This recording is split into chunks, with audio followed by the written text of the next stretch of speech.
Welcome to the latest episode of the VO Strategists Ask Me Anything. This is episode 21. So very excited to have a they're all special guests, but Jennifer's an extra special guest. Thank you. Star of stage and screen, Guinness World Record holder for most amount of video games narrated by a female, star of X-Men 97, and Where on Earth is Carmen Sandiego? That covers the range, the very first one to one of the most recent ones. Right.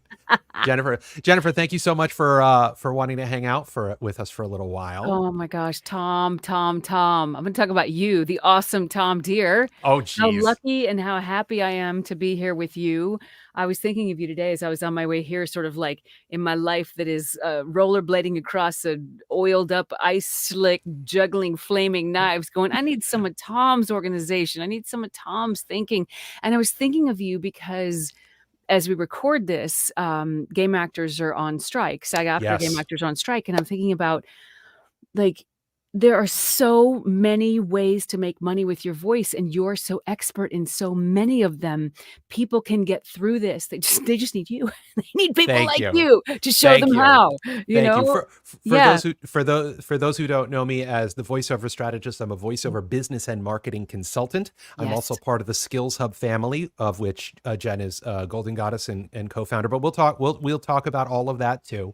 But we've already got questions piling up. But I wanted to just start before we dive into the questions. I Yes. wanted a little superhero origin story, how you came to acting in general, because I know you have a lot of on-screen credits. So how you came into the world of acting in general and voiceover in particular. Yeah, acting in general was a bit of an escape for me. I was one of those kids who everybody made fun of in middle school. And I don't know that I would have done well in a tradition I would not have done well at all in a traditional high school. And, I got into a fine arts high school literally by the skin of my teeth. I was admitted on probation because they didn't know if I had talent or not. They couldn't tell. Probably because I memorized my monologue from the skin of our teeth in the parking lot of a bar the night before where my mom was in there seeing Wait, some people. Thornton Wilder? Yes, Oh, yes, yes. yes. Okay. Sabina. And, so that was kind of my escape, and then I ended up getting a job at a video production studio thanks to a lovely woman named Jane Trexel. Um, and well, I worked really hard. They came to a shoot at a plant store I worked at, and I just always have been a kid who worked hard. And they were like, "We need you." And I'm like, "Really?" After working there for like 10 days, I was like, "Do you guys pay for this?" They're like, "We don't work for free." I'm like, "Oh my god, I have this job as a production assistant and I get paid. This is amazing." And then the audio studio next door needed someone to do a Valley Girl, and I could totally do a Valley Girl.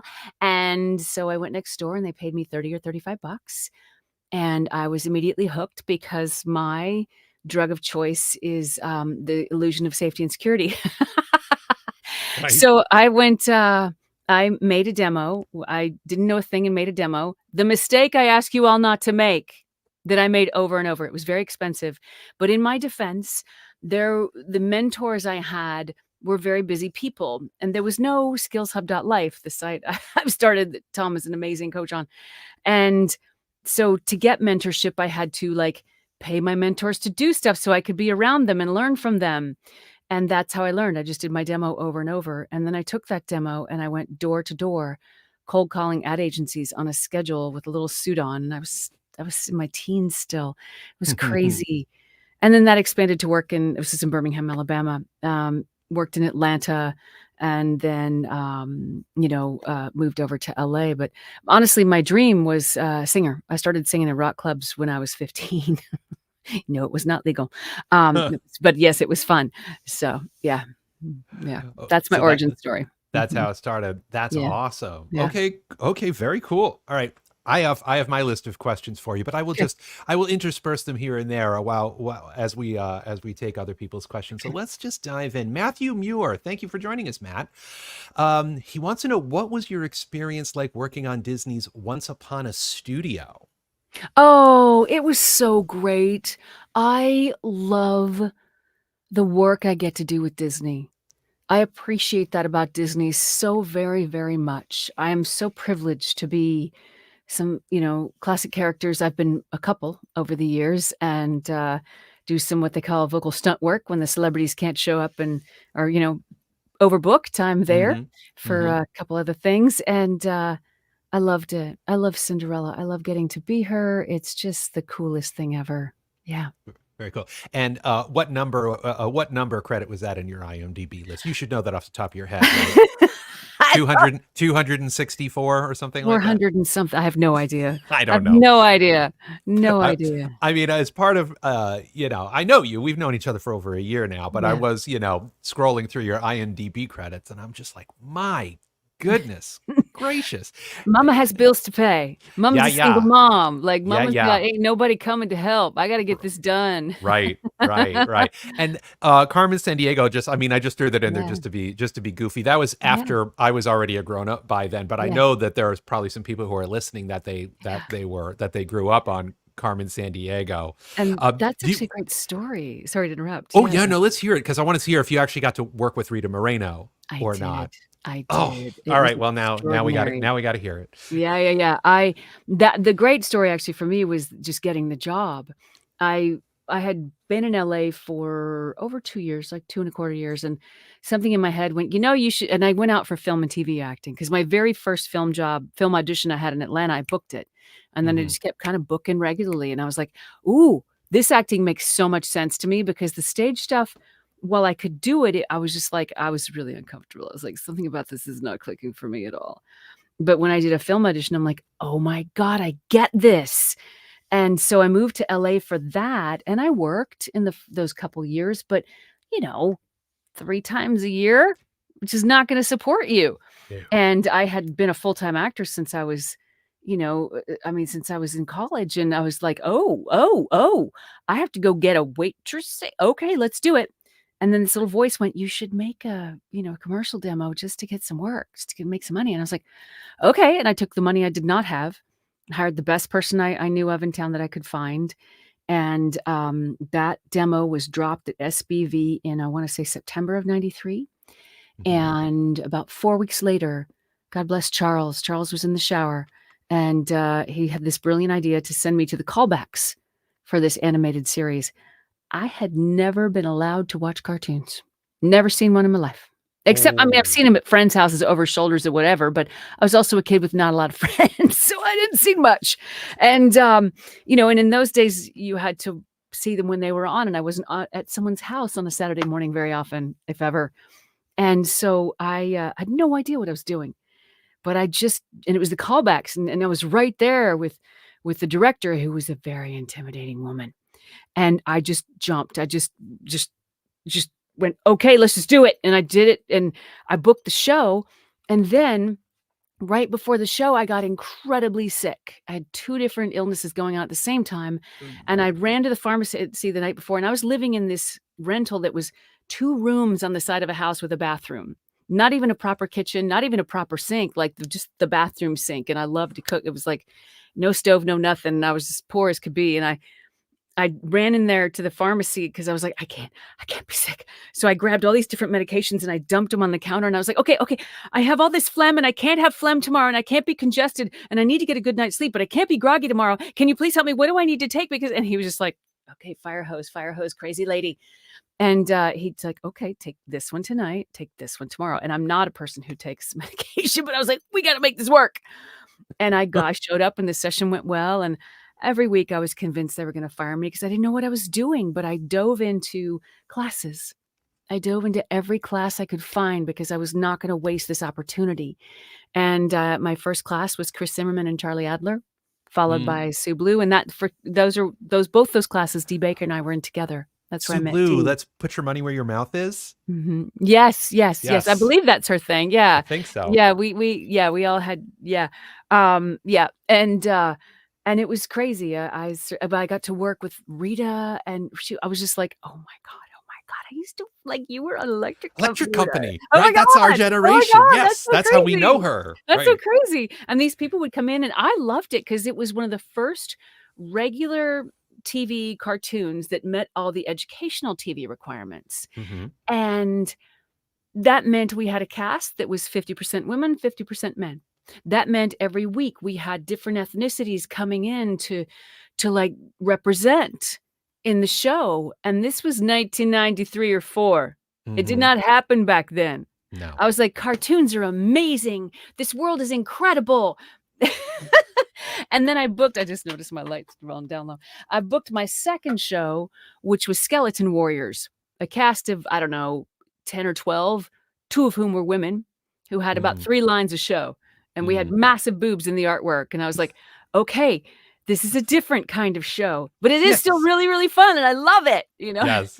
It Oh was my great. god, that's like Yeah. I was curious, the demo that you submitted, was it a cassette tape like my first Mhm. demo? Mhm. I still keep this around because it's just Oh, so I the kids are should like, have. yeah, it's crazy. Oh, I was With the pixelated J card that I printed Yes! myself. I had the J card too. I had mine was like army green with artwork, and what I did my very first demo for animation, what I did was the first actually, my first demo after I started working in animation a little bit, I don't think I even separated them. I don't know if I did or not back then. Mhm. The first 1, 2, 3, 4, at least 5 to 7 seconds of it was nothing but action sounds. It was like, "Huh, ah, Oh, oh, wah!" You know, and it was just like, because 'cause I'm like, "That's my wheelhouse. That's what I ex can do differently. That's where I'll throw down." Yeah. exertions. Yes. Yes, and surprise and action and yes, exertions, Mhm. exactly. Oh, Yeah. that's funny. But they Cool. were All all right. acting moments. Every one of them were acting moments, yeah. I forgot that I can actually go like this and they can show the actual question. So isn't that Oh exciting? my goodness, how fancy are you? Yay, StreamYard. It's very cool. Matthew had a follow-up question, and this is going to happen eventually, so I guess we'll talk about Yep, it now. And a do it. more important question, how optimistic are you about the outcome of the video game strike? I know that's a tough one. Just so everybody knows, SAG-AFTRA midnight Right, Thursday or Friday. Friday, I forget, yeah. there is for those of you who aren't familiar in voiceover circles, SAG-AFTRA, which is the Screen Actors Guild and Association of American Film, Television, Radio Artists, they merged a while back to be SAG-AFTRA. So all union voice actors are members of SAG-AFTRA. And in SAG-AFTRA, they have CBAs, or collectively bargained agreements. Those of you who are baseball or basketball fans may have heard that, which is where the players' union and all the owners collectively bargain on what the contracts and all the benefits and all that stuff will be. There are CBAs for almost every genre of voiceover. There's some non-jurisdictional ones, but there's, so like, for example, last year, the big strike was the commercial theatrical, which is everybody who appears on TV and film. This Mhm. strike is for interactive, and a big part of the interactive is video games. And if you think about it, you interact with a video game, hence Mhm. interactive. So that means lovely, talented, wonderful voice actors like Jennifer are on strike right now. Mhm. So I was curious, were you on any of the committees? Did you take part in any of the negotiations? I did not. I was on the committee the last time we went on strike, and Okay. number 1, I'm in launching skillshub.life and running Skill I have no time. And so that was one consideration. The other consideration is I feel much more free and powerful to be able to speak my mind clearly and not be hogtied by the rules that committee members are unfortunately hogtied by. Right. So I get really informed and then I just get really blunt. And I prefer to operate. I think I'm much more useful that way. Okay, that Yeah. makes sense. Yeah. Just also so everybody knows, whenever anyone on a SAG-AFTRA committee is engaged in any kind of dialogue with any other parties, they are not allowed to discuss any of it for a lot of reasons. But Mhm. Jennifer's point is that being she is outside of that little ecosystem, she's free to say whatever the hell she wants about the situation. So, you Watch me. know, well, what are you? So, what are your? Well, first of all, do you think that it was? Do you think that it was the strike was warranted? And how do you think it's Yes. going to go? What are your expectations and hopes? I put out a post on this last night, and I think it's warranted based on generative AI.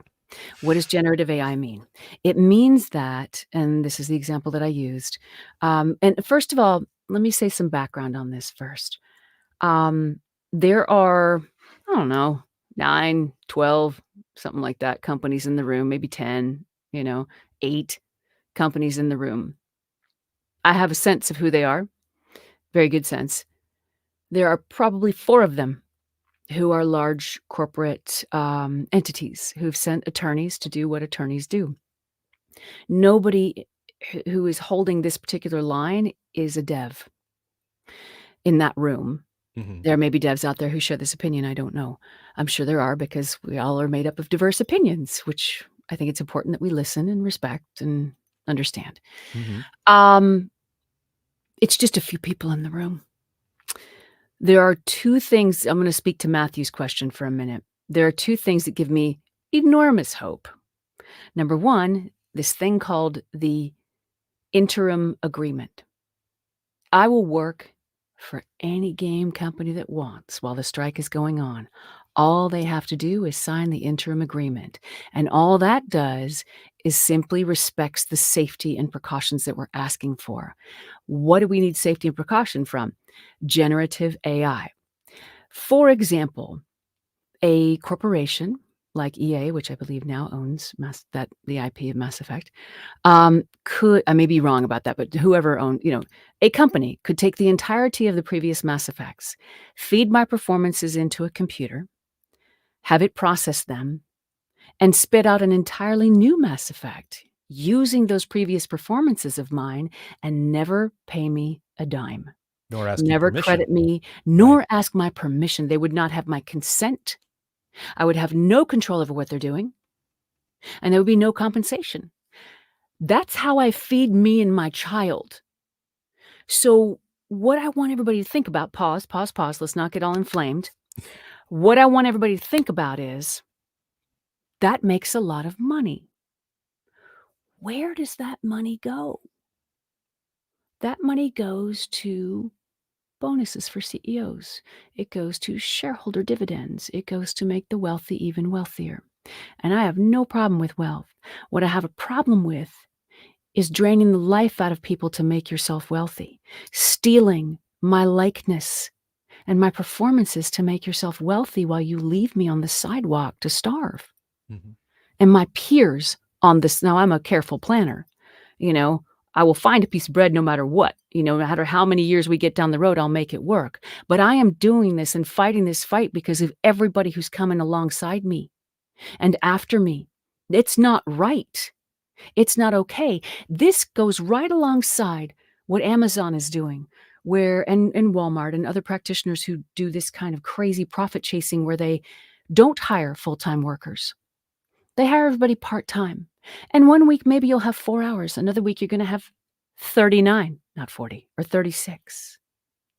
And you don't know, your life is unstable. You can't even sometimes get a second job because you don't know what your other shift is gonna do, and you're exhausted. And you can't pay your bills, and they're like, "You just need to work harder." No, the system is broken. They're burning the platform we stand on to make themselves warm, and they don't care how far we fall. We are just the canary in the coal mine. There are for-profit hospitals replacing nurses on the front line with AI machines when you first go in to take you in and process you. And that money is going somewhere. Where's the money going? So, back to why I feel optimistic. The interim agreement. I will work for anybody who wants to sign an interim agreement. Let's go. And for you little companies out there, you amazing engines that can and do, that are just getting started, like these devs who've broken off of this company and broken out of that one and by themselves at home, like making this incredible game they love in Europe or North America or South America or wherever, Greenland, Iceland, I don't care. There's the tiered budget agreement. The tiered budget agreement says, okay, you only have 250 grand to make this entire game and distribute it. You know what? We have a SAG-AFTRA actor rate that'll fit you perfectly. Mhm. Come on in, we got you. Mhm. So that's why I have hope. Also, because I believe and trust in my fellow actors, I think they can come to understand this when it's said to them in plain terms, which is why I put out the posts I've put out. And because honestly, Tom, of people like you and some of our other coaches on Skills Hub, because there's so many ways to make money with your voice. Games is this much of the puzzle. There's this Mhm. whole other piece of the pie. Make a plan and go get you some pie. Go Mhm. get you some pie because it's there to feed you. Right. Yeah. Well said. Thank To you. speak to what Jen is referring to, I, as a full-time voice actor of 25 years plus, the Mhm. vast majority of my voiceover work is e-learning modules, Mm. corporate narration, industrial narration, medical narration, explainer video narration. And I've done video game stuff. I was in Red Dead Redemption. Mhm. I was in Red Dead Redemption 2. I was the voice of Inspector Gadget, Mad Time Party last year. But that stuff doesn't pay for my rent, like, and my, and insurance, like video game work pays for Yeah. Jen's. Yeah. The e-learning stuff is what pays for my rent and lets me go on vacations and not have to sweat anytime I Mhm. put my hand in my pocket. So the lesson to be learned from that just little bit is there's more than one way to be successful as a voice actor. If you love to tell stories and don't care what the story is, there's plenty of work in a lot of different places. So Mhm. the only button I'll put on what you said so eloquently about the strike is that if you are a voice actor, join the National Association of Voice Actors. They are actively fighting for all voice actors' rights, union and non-union. They've gone to Capitol Hill at least twice to speak to senators and Congress people about enacting bills to protect us. Because right now there is no form of federal legislation that protects our likeness, our image, our voice. Mhm. It can and is exploited every day by bad actors all over the place. So they are working on this in multiple bills that cover multiple aspects, both state and federal. So if you're a voice actor, join the National Association of Voice Actors, nava.org, I believe it is. It is nava.org. Please, Yep. please, please. Mm-hmm. Yes, yes, I'm so glad you said that. Also, in working in the non-union, areas and the non-jurisdiction areas, those areas not covered by union or not, Mm-hmm. um, please make sure you use an AI writer. We have Nava's AI writer on Skills Hub in our resources section, and Nava has their AI writer. Get that. And also beware when you submit auditions. I know that for a while, voices.com was engaging in practices where they were pulling people's voices and throwing them into an AI bucket. So just beware when you're out there working. Make sure you're protected. Make sure you're protected. Yeah. Well said, Jen. All right, let's Mhm. go to the next question. Question for Jen. You voiced so many powerful women: Commander Shepard, Ms. Marvel, Jean Grey. We'll talk about Jean Grey in more detail in a bit. What role do you credit to establishing you as the go-to voice for badass heroines? I don't know if it's a role as much as it was my willingness just to do any game that came along. Because when games first came around, I think my first game was the Carmen Sandiego game, and honestly, as an actor, I was baffled because there was just a list of country names, and I didn't understand the context. I'm like a trained actor, like, "What's my moment before? Who am I talking to? What do I want? What's happening?" And I would ask questions along those lines as we started to say it, and they're like, "It's the names of the flags of the countries," and I was like, "Okay, who am I talking?" And they were like, "It's the names of the flags of the" "Okay." And I just had to figure it out. I just decided that's when I learned, you make up who you're talking to, you make up why you're saying it, you invent it. That does not come from the team. They're overwhelmed already. Just figure it out. After about the Mhm. 3rd request, I was like, "I am becoming a problem, not a solution. Let's go." I just made it work. But Yes. also, a game session is extremely different to an animation session. In an animation session, it's a conversation. It's a radio play. We're all sitting around, we're all sharing the load. I got Cree over here and Tom over here and Gray over there and Tara over there, and we're all just, 12-year-olds and being idiots and having fun. And we share the 4-hour, that's the union sessions are 4 hours. We share the 4 hours. In a Hmm. game session, it's a 4-hour session under the union contract. And you have your scripts look like phone books. Well, the old phone books, if anybody remembers those massive reams of paper, and you're doing a 4-hour one-person show with a couple of potty breaks. It's exhausting. Yeah. I would come out of those sessions dizzy, but I wanted to buy a house. Again, we're workaday actors. We don't get paid a ton. I drive a 4Runner. I mean, this is not glamorous, but this is the life we live, and I love it so much. Yeah. Yeah. Yeah. Oh, this next question is from a good friend of mine, Steve Mm, Herman. How do you prepare for taking a role from another actor like Jean Grey? Now, before you answer this question, as I was scrolling through your IMDb, I noticed that this was not the first time mm. that you have played Jean Grey. No, I've spent a lot of time in the Marvel universe, more than I realized, actually. I was at a Comic-Con panel a couple years ago, honoring Stan Lee, and the guy introducing us, the moderator, said something, and I was like, "Wait, what?" He said that I've done more Marvel roles than any other woman on the planet. I was like, "Oh my god, really? That's so cool." I had no idea. So yes, I have been Jean Grey many times. I've been privileged to step into Rogue's suit. But in this particular instance, in stepping into what Catherine Disher originated, number one, it was a privilege, and I really so appreciate her. Um, and I was guided by the team. The coolest thing in the world about X-Men '97 is that a huge proportion of the team grew up watching the show and were fans. And then they came around and recreated this show. And I swear, I think some of the execs too were fans, as kids. And it's just the most awesome thing to be part of that. Yeah. And, people's voices, season over time differently, and Catherine seasoned in a direction where they wanted to kinda go more back to the original sound. So when I came in, we redid the recording of season 1, I mean, 2 or 3 times. Like, we went in a few times on that because Mm. the first round was very '90s acting, you know? And Right, I was because you like, were picking up where you left "Oh, off, so yeah." you felt that was appropriate to emulate the style. That's what they asked for. That is Interesting. specifically what they asked for, and Right. I do what I'm asked for.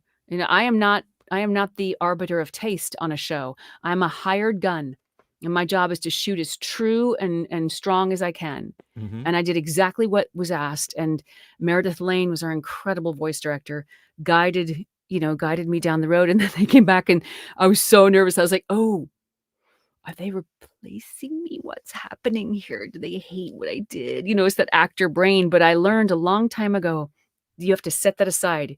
You just shut off the volume on it, and you show up in a blank slate and just listen, and what we did was I was so excited.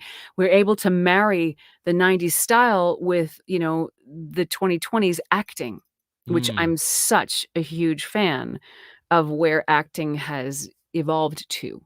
Mhm. We're in that space now. Michael Caine, I believe it was, said thought registers on camera, which it absolutely does.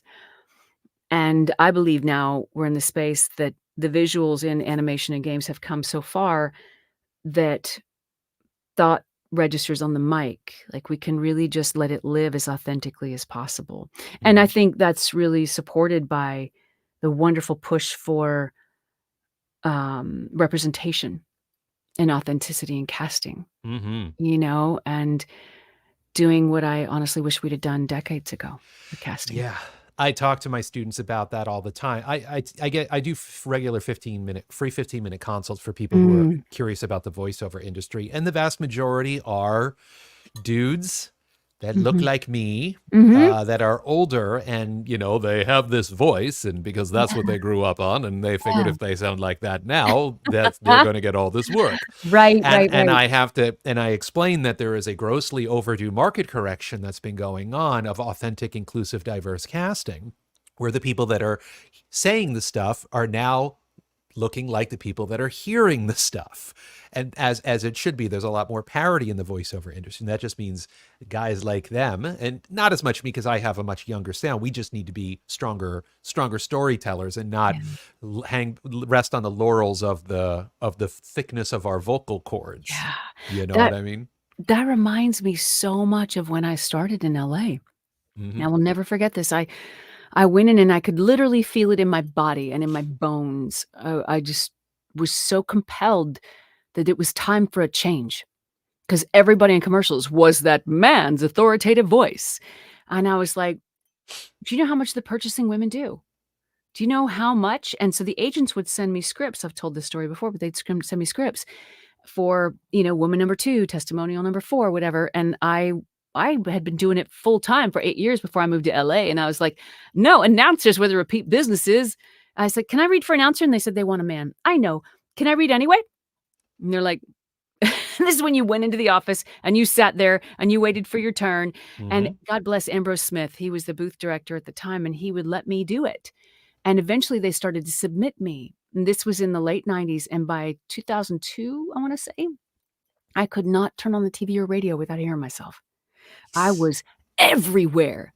'Cause Nice. we did it as a culture, as a collective, we did it. We, like, busted through that illusion that you needed a patriarchal figure to tell you what to do, and we moved over to, "I who do this like you want to talk with you." You know, it was Mhm. just so what you were talking about. Yeah. Right. Cool. Yeah. Let's keep on going here. Lots of wonderful questions. Once you Mm. get a role, what's next? What is the process from getting the role to wrapping up recording? I assume we're talking about from a performance approach. So yeah, how do you prepare for a role I once you book prepare it? Yeah, I prepare the most with my education. I prepare the most with the background that I have developed over time. You know, when I would do a film way back, I would get my script and I would sit down and I would handwrite out in a spiral notebook my backstory, pages and pages and pages. And then I would go into the script itself and I would see the line and I would write either on the script page or usually on a piece of paper next to it my subtext, all the things I was thinking and not saying, you know? And then I received an incredible lesson from a brilliant actor named Rod Steiger about letting it go in the moment, Hmm. which was unforgettable. Yeah. So I have all that old education so that now when you hand me a script, all that stuff, I've done it so many times. It's like having a tennis coach walk you through your swing. You put your foot there, your hip goes like that, your shoulder goes like that. You look a certain place with your head or whatever, and then you go through and you follow through, and it's like that slow. Hmm. So eventually, after enough times of doing it, you're just like whack, whack, you know. And I'm kind Right. of in the whack whack stage now. But Right. so when I get an animation script, when I got my first scripts for animation, it was wonderful. You'd hear this thunk outside your front door anywhere from 6 PM to 10 PM, and it was this massive envelope with the storyboard in it and the script. Nowadays, it's digitally delivered. But I would sit down with my script and the storyboard, and I would look at the storyboard, and I would look for the physical movement, and I would go to my script that I was gonna take to the session, and I would write in. Like, I remember there was one example in Skeleton Warriors where Talon's putting on her boots and talking. And in the script, it was just she's talking to people, but I saw it in the storyboard and I was like, "Oh, I need to, like," instead of saying, you know, whatever the line was, "I don't know, let me think about it." It was, "I don't know, let me think about it." You know, it's that informed by the physicality, yeah, all Hmm. while staying in this 3-inch box. Um, Right. so that going through and seeing how you relate to other characters, see what other characters are saying about you, it's just reading the script. I mean, Anthony Hopkins, how many times does he read scripts? 200 times? You know, and it's deeper and deeper and deeper levels of understanding. Now, that being said, 90% of games are cold reading. The entirety of Mass Effect, I did not see a letter of those scripts until it was time to record that line. The first one, at least we had paper scripts and I could kind of flip ahead. Hmm. Not after that. Most of the way through the first one, I think we might have switched over to Veda, this other system where it was on a monitor and they controlled when the line flipped, sorry. So I didn't get to see it ahead of time. Yeah. I just had to wing it. And also we record out of sequence, beginnings, lines, end lines, Hmm. whatever, doesn't matter because it's driven by the needs of the technology Yeah. and the machine that's building this beautiful, gorgeous engine, you know, of the game. We are in a different space on the priority list and we are important, but in terms of the workflow, we got to fit where we fit. So cold reading is really, really important. So you know, what I would tell people coming along, just do this over and over and over. I talk about this at Skills Hub. I talk about it in my Start It class. I talk about it when I do, you know, free coaching in the workout rooms. All that stuff is yes. Ah, look at you, Mug. Skills Hub got You like, mailed this to me, I, so I'm like, yes, I'm you making did. sure I use it tonight. I've worn mine out. My sister's like, we've worn 2 of them out. Wow. Like every day, all day is I have them all day. So, um, but this is why I talk about practice. And practice, what the way I describe it, it's like you've got a piece of paper. Every practice session is a piece of paper. And you lay down that piece of paper every day. And after so many days, you got enough where you can make a piece of cardboard. Hmm.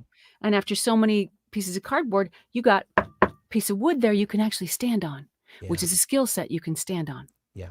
Yeah. The reason why cold reading is so critical, everybody, is because you need to develop the ability to make strong acting choices quickly. This is a critical skill.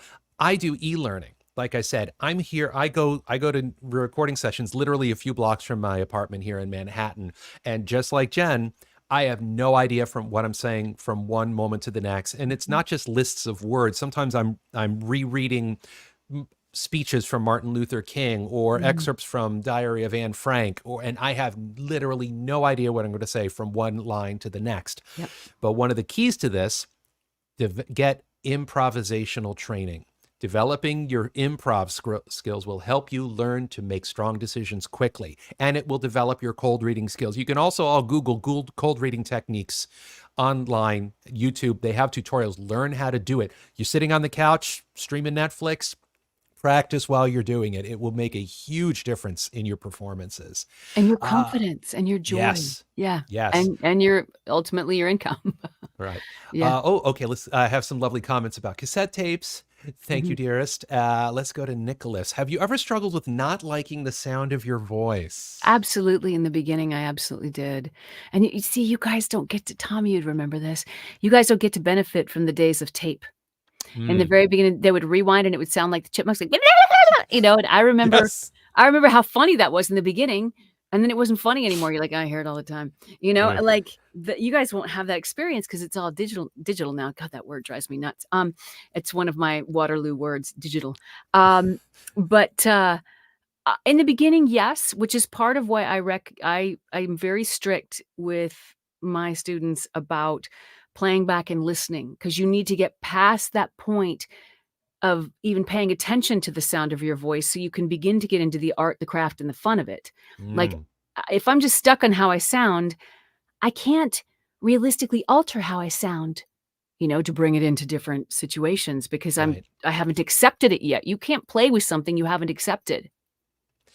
You know when I like the sound of my voice, Jen? Hmm. When I'm engaged and when I'm connected. Yes. When I'm connected and I know who I am, where I am, what I'm doing, what I want, what are my objectives and subtext. If I'm doing all that, I sound amazing. Yes. Because it's coming from an organic, informed space. You're looking at the what, not the how. It is never, how do I say this? It is always, what do I want? Right. And that's one of the biggest challenges with people who are earlier in their voiceover journey. They're so worried about the affectation of the sound. And then that turns into indicating. Brr, it's cold. I'm sleepy. And that's why it's all this very shallow acting, because they're so obsessed with the vocal quality. They're not paying attention to, or can I get this French accent right? They're so obsessed with that. They're not grounded in the situation and who they're talking to and why they're saying what they're saying. Yes. Right? Gina Scarpa, we were talking and she Gina. had the greatest thing to say. She tagged it. She's like, look, acting these days, it's the multiverse of me. It's the multiverse of me. Yes, I say that too. Yeah, isn't it? It's I was like, so well said. Yeah, when you're doing a commercial, it's like, it's just angry. It's Tom who's angry this morning, or it's Tom who's frustrated this afternoon, or it's Tom who's trying to convince you that this is a great car that you should buy, because it's you. They hire you for you to help you realize their story and seek their author's truth. All that stuff.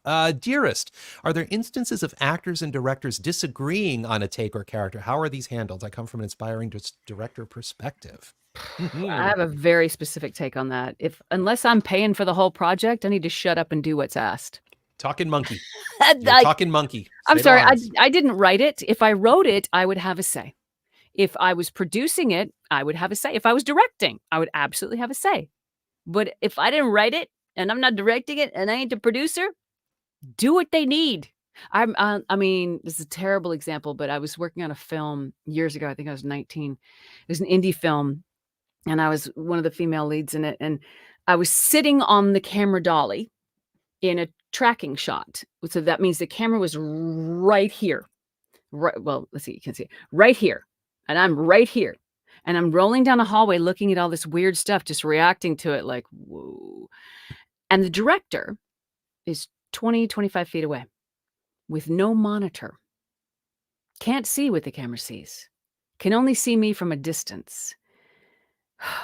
Kept telling me over and over, bigger, bigger, do it bigger. Because he couldn't see my reaction. And I was like, but the camera's right here. And he was like, no, just bigger. It needs to be bigger. And he wanted me to indicate. And actually, I was just like, it was just like nails on a chalkboard. I didn't want to do it. And honestly, I pride myself on getting things done, getting right to the heart of it and getting things done quickly and being efficient and effective. And we were like 6 takes in. and I don't do very often 6 takes unless it's a creative act. If it's a creative act, that's different. Mm-hmm. And, oh my god, I could feel the entire crew going, "It's a punch. Can you just freaking do what he's asking?" And I'm like, "I'm not the producer. I'm not the director." So I was like, "Oh my god, it's so bad. Yeah. I'm not the director. You Yeah. gotta do what the director's asking." How often do you get line readings these days? Oh, you get them. You get them, but I don't begrudge them because I think it's unfair of me to decide what standard everybody's communication skills needs to be at. Mm-hmm. If somebody gives me a line reading, my job is to back into it and go, "Okay, they just read it louder and faster. All right, so I'm gonna place the person I'm talking to farther away and put into place something that's coming after me, so I gotta get this out of my mouth, or that they're leaving and I've gotta get to them if there doesn't need to be fear." Mm-hmm. Whatever, I've gotta put external circumstances in place that make me do it that way. That's my job. It's a dream with the great voice directors when I don't have to do that. But again, not my not my say. Mm-hmm. Like, pay attention to what you're paying attention to. Your attention is the most precious thing you have. It feeds your universe, your world, your reality. Is that what I wanna get stuck on? No. Yeah, I used to get really bunched up about line readings. Now I do yeah. not care. If they're like, say it this way, I'm just like, okay, Check still because cashes. yeah, check still clears. And it's still me. It's okay. It's like okay, but that's a great question, dearest. Thank you for that. Mm. Hi, dearest. Um, Hi, I've seen you online. Hi. let's see. We have to fight now. Don't forget. Oh my God, Steve said, don't forget we move animals. Uh, I narrated a Nat Geo Wild reality show called We Move Animals. So Oh, that's what that was. But awesome. it was a lot of fun. I got to say things like it's an alpaca palooza.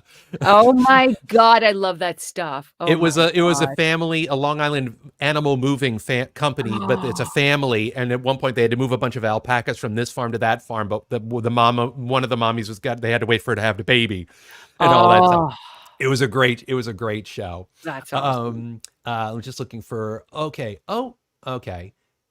Chris says, hi, Jen, just joined. Of all the video games, which non-Shep role is your favorite?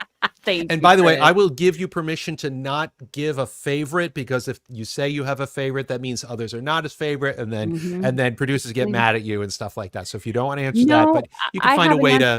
to, I have an answer, and it's okay. not the answer that you may think, but it is my answer every time. My absolute favorite thing in my whole career is the diversity of roles I've been able to play, and I continue to play. That I can be everything from Commander Shepard to Cinderella to Princess Morbucks to, a blubbering blob of whatever on a Star Wars show that may never be released because it's in the vault at LucasArts. Mm. I just love.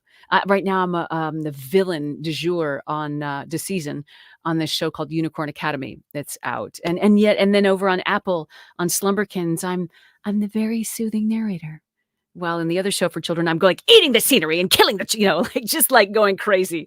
It's Yeah. just and the fact that like Rivet, I got to go back and occupy that piece of me, just all over. I've not been pigeonholed, knock on wood, and it's my joy. Mm-hmm. Yeah. My favorite role is whatever I'm doing right now. Right? As Rob Paulson says, my next one. That's a good answer Isn't that too. great? Chris, we already talked about the wonder and glory that was Jean Grey, so feel free to Mm. watch the replay so you can hear her talk about that. Married in the 90s with 2020. Oh, okay, here we go. Zach, how do you feel looking back now on BioShock Infinite and working with Ken Levine? And will we ever see how do you say that? The Sorry, Lutesses. the The Lutesses Lutesses. again. Okay. Mhm. God, I hope we do. Ken Levine, let's do this again, shall we? um, Working on BioShock was a singular, extraordinary, and brilliant experience, and I knew it at the time, and I remember it like nothing else. It was the mind of Ken Levine is one of my favorite things in the industry, truly. In many respects, there's the intelligence, the brilliance, the vision, and then the freedom. Ken is a creator who is secure enough in his creations with us actors that we would go in the booth, and Oliver and I got to record at the same time, which we Mm-hmm. can do that remotely as well, but we happen to be in the same physical studio, just separated by a, pane of glass. Mm-hmm. And Oliver Vaquer, who played my twin brother, he is a delightful and brilliant performer, like, so amazing, and has an incredible camera career as well. But we would go through and we would capture the scene, and he would get what he had intended when he wrote it, and then he would say, "Okay, let's just play with it." And we would get to go through and, we ended up at "Row, row, row your boat," just like just pattering around and having a blast, and he just created this environment of freedom and creativity and exploration that we could just go to town, and it pushed the envelope of the game, I think. Mm-hmm. Yeah, Awesome. yeah. Before we get back into some questions, I want to make sure we take a moment to talk about Skills Hub. Yes. This is how, for everybody, this is how Jen and I met. Our mutual friend, another golden goddess of voiceover, Karin Gilfrey.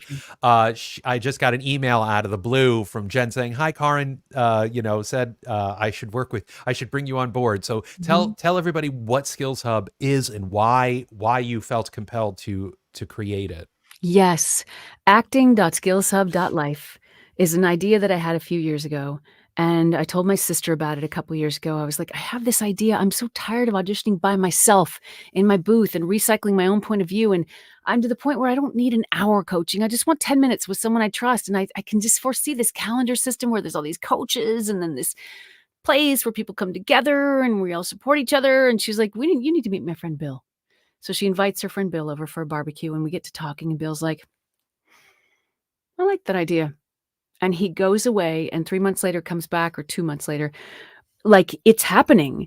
So, I mean, he did over 50 some beta tests with, first, working actors like myself, and coaches, and then secondly, then with people who've never done it before and really wanted to know how to do it. So now we've grown.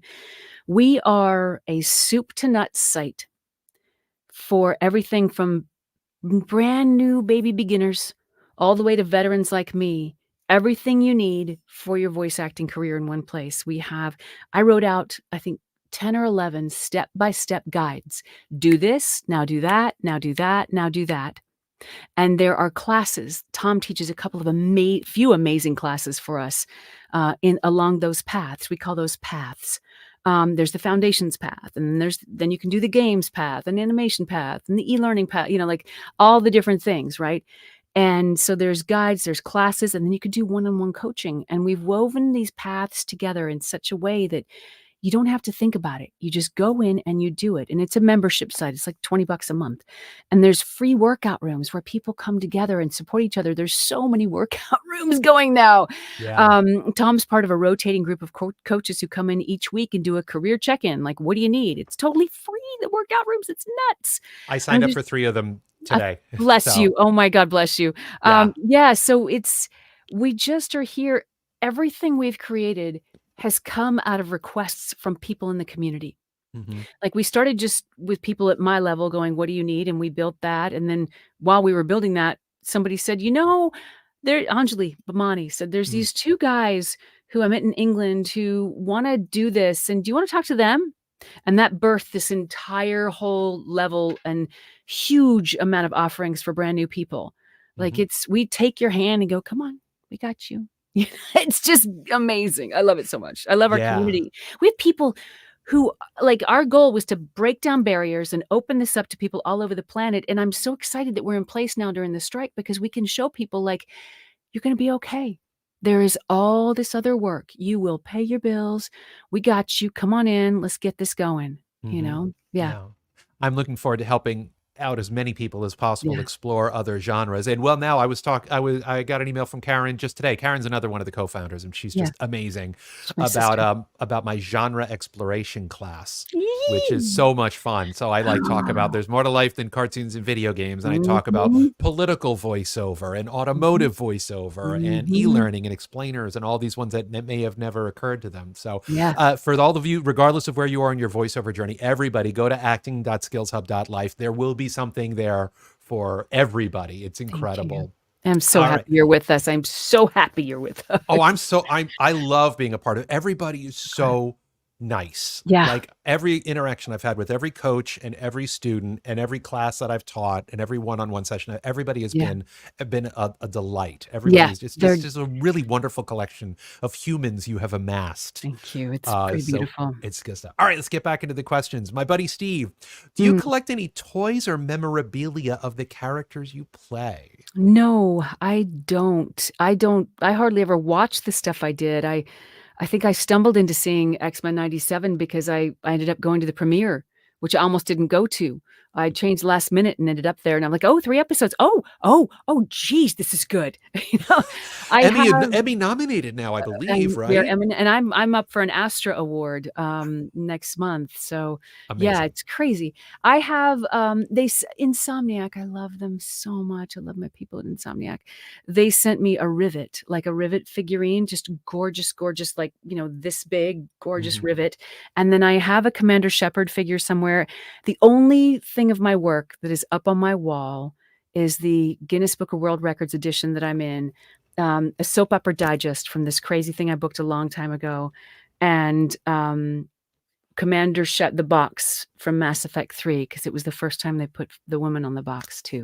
Yeah, Oh, yeah, nice. yeah. Do fans send you stuff through your N agents? now people bring me things at conventions, which I absolutely love, but it's homemade stuff. It's like things they created, and that's very special. Mhm. Right, right. Yeah. And so they bring stuff for you to sign and all that Oh, too. That's absolutely. cool. Yeah, that's yeah, yeah. Were you at San Diego Comic-Con just this past weekend? No, I got asked to be on 3 different panels, but my kid and I are have a very special thing planned, and I'm like, I can't. I Well, just can't do that. that is more Yeah, important. yeah. Very, very cool. Let's see. Oh, another one from Dearest. Nowadays, are there any instances where an actor books the studio time for freelancing work, maybe if they don't have a home studio? Yeah, I Oh, mean, all the I time. Yeah. yeah, it's a very common thing. I'm glad to hear you say that, Tom, because I used to do it in LA. If I was across town from my home studio, I knew where the other studios were in different parts of town where I could book half an hour and I needed to go in and do something. Mhm. You kinda yeah, it's not That's very uncommon at common all. here in New York City too. Mhm. Like the Facebook group, the Voice Actors of New York City, which Karin Mm, actually founded, which is how we mm, met years and years ago. yeah, Every day there's a post be like, "Hey, I'm in Charlotte. Does anybody know of a studio that I can borrow?" And mhm, someone will be like, "Come to my house," yeah, or yep, "Oh, there's a studio on this thing. They have a special rate just for voice actors." yep, That sort of thing. So yep, that's very common. mhm. Let's see. Oh, Zach's got another question.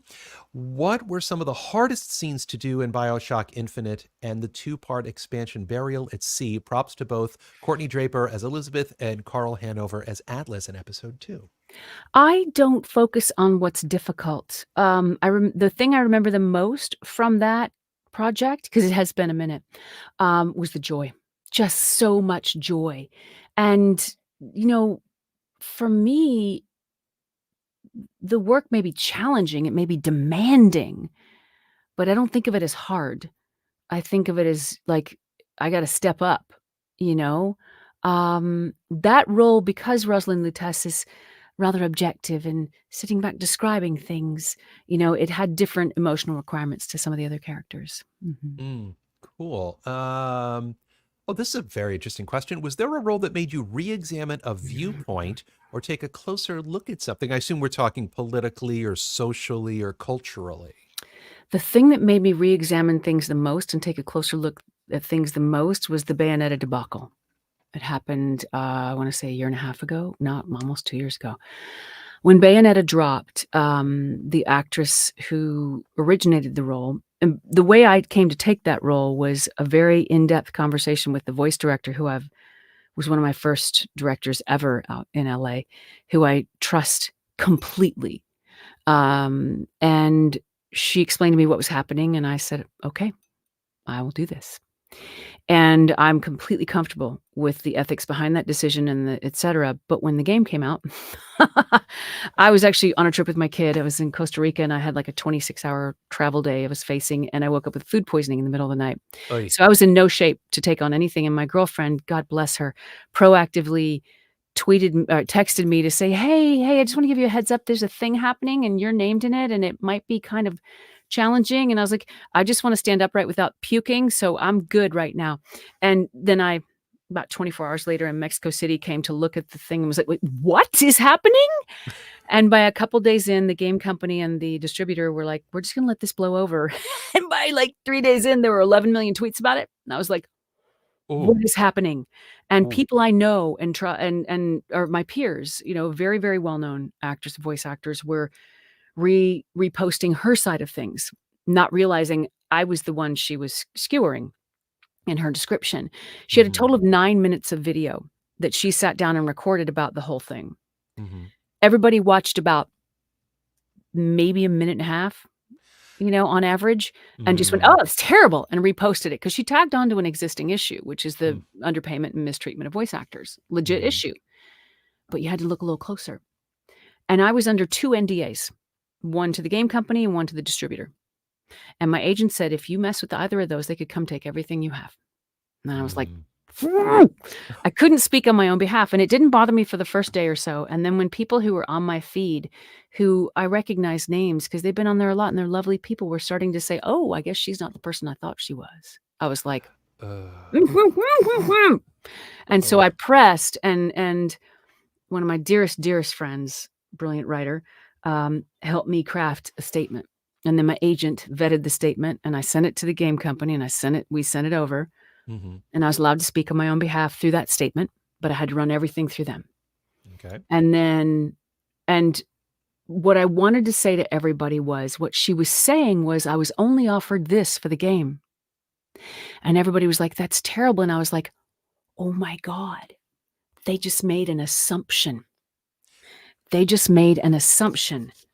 Do not assume. Do not take things personally, which was difficult. These are some of the 4 agreements. The assumption was they just made up a number of lines in their head and without even realizing it. When they saw that first 30 seconds, minute and a half of her posts, they assumed they knew the rest of the story. They didn't. And I had to sit back to all my peers who reposted, and I was going under the bus tire by tire. And I wasn't mad. I was like, I would have done the same thing. If you had this out of context life moves so fast. I didn't look deeper. Life moves so fast, and I've done it all the time. And I'm like, this is excruciating to be on the other end of, because people were. Finally, Bloomberg came out a few days later with the article that told the actual truth. They got the closest to the facts of anybody, and that is the great article to read if you're interested. And I couldn't say anything to press. I couldn't say anything to anyone.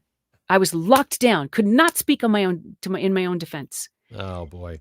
But I've learned, watch your assumptions. They do damage, and you don't even intend to or realize it. You think you're doing the right thing. Watch yourself. The minute I am certain I'm right, there's a little voice in my head going, check yourself. Check your facts. Check what you're standing on. Like, I'm being very, very forthright as we discuss this strike, and I'm being very specific and clear in some of the things I'm saying. And I have checked my statements 6 ways to Sunday, and I'm taking the risk to stand on them. But I know I could get 7 or 8 years down the road and go, ooh, okay. In this case, I don't think I will, because I've been worried about this problem since the 80s. Right. Honestly, this money grab, which is really what's the core of the whole thing. Anyway, yes. Okay. Excellent. We've got time for 2 more questions. So let's take Jonathan. Favorite villain role? Jonathan, how are you, honey? I am enjoying the heck out of this character called Raven Zella in Unicorn Academy. She is, I'm a dual citizen. It's a Canadian show that I get to do up here because I'm in Canada. And oh my God, it's so fun. I also, though, loved Princess Morbucks in Powerpuff Girls and Sedusa. Oh my gosh, those were so insanely fun. Oh, so much fun. Yes, so many fun villains. I love villains. They have no boundaries. They're insane, and they know more than everybody. Yes, that's any good villain. Okay, last question for the night. Steve says, what is the weirdest or most notable thing a fan has asked you to sign? Their body. I figured. Someone asked me to sign his arm, and I was like, oh, that's crazy. Okay. And then he came back a day later and it was tattooed. I was like, what? Wait, what? What? Wait, what? Like, oh my God, I feel so awkward right now. Honored, but uncomfortable. And I just can't. What? is happening? Yeah. Oh It my was a God. trip. Yeah. And okay, well, that's a great way to end this. So quick, so Jennifer, how can people find you? How can people work with you? Thank you. You can find me if you wanna work with me on a game, on anything else, hit my agents up, SBV Talent, sbvtalent.com. If you want to work with me as a coach or a teacher or in this world that I have written all the guides for, it's acting.skillshub.life. You can also find me over on YouTube on the, skillshub.life YouTube channel. I'm on Mhm. there every week. There's a new video, and Tom's got videos on there that are amazing, and a bunch of other coaches and stuff. No, truly, Tom, your stuff is just so on point. Thank you. And on Instagram, I am at jhalegram, Gram. And on Twitter, I am at jhaletweets, although I'm on Instagram more than Twitter. And you can find me at sunrise many, many mornings somewhere outside. Mhm, mhm. Yes, yes, I'm echoing. Go to acting.skillshub.life, join, work with her, work with me, work with all the Yes, other amazing coaches, subscribe yes, to her YouTube channel, check out her Minute With video series, yeah. a minute with where she sits down for more than a minute, but a minute with all of the wonderful coaches in the Skills Hub family, myself included. Yes. We shot ours a little while ago. Yes, we did. So Mhm, we had a mhm. lovely conversation. But Yeah. Jennifer, thank you so much. This was Tom. great. Thank you, Tom. Thank you for the contribution that you are to this community and for the really valuable, useful, practical, powerful perspective you bring. I'm so, so happy to be here. I'm so happy you're one of our coaches and I wish you such good stuff. Thank you. Thank you. Thank Thank you. you. Thank you. And thank you for everybody for your amazing questions. Lots Thank of you. fantastic, wonderful questions from on all levels. Just remember, everybody, this is going to live forever on YouTube and LinkedIn. So feel free to replay. And if you have any other questions or comments, feel free to post a comment or question on the LinkedIn or YouTube feed. I will make sure that I answer it. I'll pass it along to Jennifer. Mhm, and So thank you everybody, for thank doing you that. so much for coming. Have a fantastic night. We look forward to seeing you all again. Looking forward to keep an eye out for next month's Ask Me Anything with social media expert Nadia Marshall. Ooh, So subscribe to that on my YouTube channel so you can get a notification. Everybody have a great night. Stay cool, stay safe, and happy voicing. Bye, everybody. bye. Thank you.